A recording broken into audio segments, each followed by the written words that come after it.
Teachers, teachers, teachers. I don't know how many of you may be middle school teachers, but you know, I thought when I started teaching middle school, I wouldn't have to deal with the toys, and stuffed animals everywhere.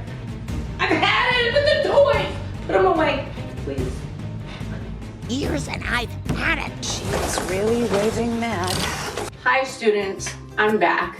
This is for you. I ranted, I went off on toys. Toys. Toy? T-O-Y. Toy. And said I didn't want them in the classroom. And I thought about it and I reflected. And I get it, I lost. You win. We win! We win! We win!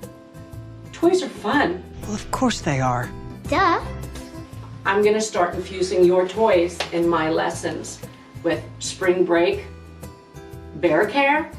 We're gonna do tech deck math and anything else I can think of so that you can have your toys and we can be learning and having fun at the same time. That's perfect.